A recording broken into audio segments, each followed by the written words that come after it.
வணக்கம் தலைவா, அனைவருக்கும் இனிய வணக்கம். இன்னைக்கு நம்ம இந்த ஒரு வீடியோவில் கலைஞர் மகளிர் உரிமை தொகை குறித்து ஒரு சில அப்டேட்டுகள் தற்சமயம் பார்த்தீங்கன்னா, அந்த உரிமை தொகை ரூபாய் அவங்கவுங்க அக்கௌண்ட்டில் செலுத்தப்பட்டிருக்கு. புதிய விண்ணப்பங்கள் எப்போ வரும், என்ன தகவல்கள் இப்போது பரிமாறப்பட்டிருக்கு அப்படின்றத பற்றி எல்லாமே இந்த ஒரு வீடியோவில் நம்ம பார்க்கலாம்.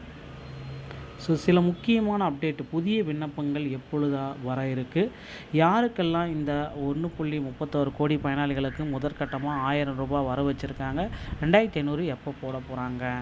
இந்த தொகுப்பானது மகளிர் உரிமை தொகை தமிழகத்தில் கலைஞர் உரிமை திட்டத்தின் கீழ் மே மாதத்திற்கான ரூபாய் வங்கி கணக்கில் வரவு வைக்கப்பட்டதை பற்றின தகவல்களை வழங்குகிறது.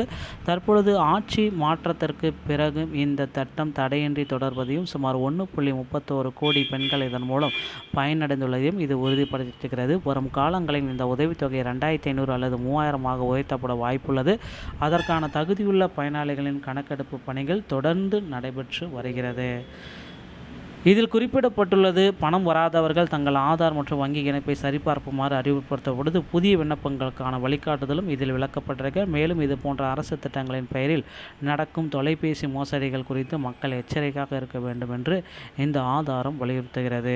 பயனாளிகள் தங்கள் பண பரிவர்த்தனை நிலையை அதிகாரப்பூர்வ குறுஞ்செய்திகள் அல்லது வங்கி அறிக்கைகள் மூலம் உறுதிப்படுத்துமாறு கேட்டுக்கொள்ளப்படுகிறது. கலைஞர் உரிமை தொகை தற்பொழுதைய நிலை மற்றும் புதிய வழிகாட்டுதல், மே மாத வரவு சீரமைப்பு, புதிய விண்ணப்பங்களுக்கு வழிகாட்டிகள். வதந்திகளுக்கு முற்றுப்புள்ளி. தொகை மே மாதமே வர வைக்கப்பட்டது. மே 15ஆம் தேதி ரூபாய் அக்கௌண்ட்டில் வந்துருச்சு. பயனாளிகள் 1.31 கோடி லட்சம் பெண்களுக்கு ரூபாய் டிபிடி மூலமாக போட்டாங்க.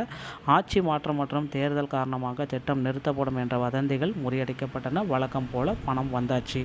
தடங்களின்றி தொடரும் 3 முக்கிய மக்கள் நலத்திட்டங்கள். கலைஞர் உரிமை தொகை குடும்ப தலைவிகளுக்கு 1000, தமிழ் புதவன் கல்லூரி மாணவர்களுக்கு 1000, புதுமை பெண் திட்டம் கல்லூரி மாணவிகளுக்கு 1000. இந்த 3 திட்டங்களுமே தற்சமயம் தொடர்ச்சியாக இருக்குது. உரிமை தொகை எதிர்கால வாக்குறுதிகள் என்ன?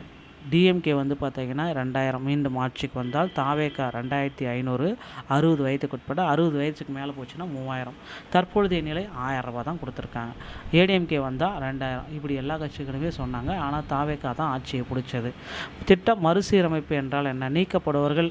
இப்போ பார்த்தீங்கன்னா இதில் நிறைய பேர் உள்ளே இருக்காங்க. இதில் செலக்டிவான கேண்டிடேட்டை பார்த்தீங்கன்னா எடுத்துகிட்டு செலக்டிவ் இல்லாத கேண்டிடேட்டை ரிமூவ் பண்ண போகிறாங்க. புதிதாக அரசு வேலை கிடைத்தவர்கள், புதிதாக 4 சக்கரம் வாங்கியவர்கள், வருமான வரி செலுத்தும் அளவிற்கு வருமானம் உயர்ந்தவர்கள், இவங்க எல்லாத்தையும் நீக்கிறாங்க, ஃபில்டர் பண்ணுறாங்க. விடுபட்ட ஏழ்மையான குடும்பங்கள், தகுதியான புதிய விண்ணப்பதாரங்கள் எல்லாத்தையும் இதில் சேர்க்க போகிறாங்க.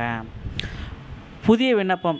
குடும்ப தலைவியான பெண்கள் தமிழ்நாட்டில் நிரந்தரமாக வசிப்போராக இருக்க வேண்டும். ஸ்மார்ட் கார்டு, ரேஷன் கார்டு கட்டாயம். 21 வயது நிரம்பியராக இருத்தல் வேண்டும். யாருக்கு உதவித்தொகை கிடைக்காது? வருமான வரி செலுத்தணும். மத்திய மாநில அரசு ஊழியர்கள், அரசு ஓய்வூதியர்கள், 4 சக்கர வாகனம் சொந்தமாக வச்சிருந்தால், அதிக வருமானம் ஈட்டும் குடும்பங்கள்.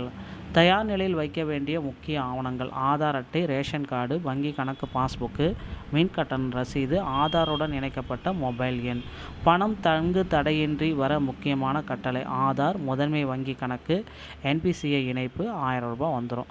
நேரடி பண பரிமாற்றம் டிபிடி மூலம் பணம் செலுத்தப்படுவதால் உங்கள் முதன்மை வங்கி கணக்கு ஆதாருடன் இணைக்கப்பட்டுள்ளது 100% கட்டாயம். மே மாதம் பணம் வரவில்லையா? அடுத்து என்ன செய்யணும் அப்படின்னு பார்த்தீங்கன்னா, எஸ்எம்எஸ் சரிபார்க்கணும். ஆதாருடன் இணைக்கப்பட்ட மொபைல் எண்ணுக்கு எஸ்எம்எஸ் வந்துள்ளதா என பார்க்கவும். அனைத்து கணக்குகளையும் பார்க்கவும். ஆதாருடன் இணைக்கப்பட்ட உங்களின் மற்ற வங்கி கணக்குகளிலும் பணம் ஏறியிருக்கான்றதை சரிபார்க்கணும். மாலை வரை காத்திருக்கணும். தனியார் மற்றும் மத்திய அரசு வங்கிகளில் பண வர வைக்கப்படும் நேரம் மாறுபடும். விதிமுறைகளை சரிபார்க்கணும். மறுசீரமைப்பு விதிமுறைகளின்படி அரசு வேலை வாங்கணும். நீங்கள் தகுதி நீக்கம் செய்யப்பட்டுள்ளீர்கள் என்பதை உறுதி செய்யப்பட வேண்டும். மோசடியாக எச்சரிக்கை பண்ணுறாங்க.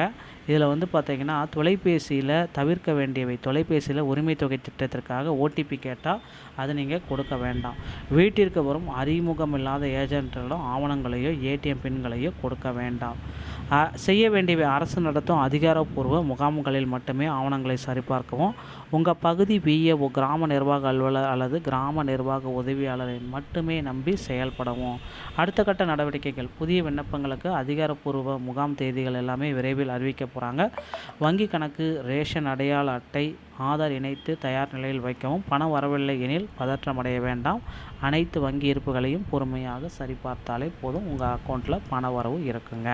ஸோ இதுதாங்க இப்போ இந்த 1000 ரூபாயிலேருந்து 2500 ரூபாயை இன்னும் ஒரு சில மாதங்களில் மாற்றியமைக்க போகிறாங்க. மகளிர் உரிமை தொகை உங்களுக்கு கிடைக்கும். புதிய விண்ணப்பங்களையும் தொடங்க போகிறாங்க. பொறுத்து வந்து நாம் பார்க்கலாம். இந்த வீடியோ பதிவு இதை பற்றி விளக்குகிறது. வீடியோ பிடிச்சிருந்தால் நீங்கள் நம்முடைய சேனலோட இணைந்திருங்கள். மீண்டும் ஒரு நல்ல தகவலோடு நான் உங்களை சந்திக்கிறேன். நன்றி, வணக்கம்.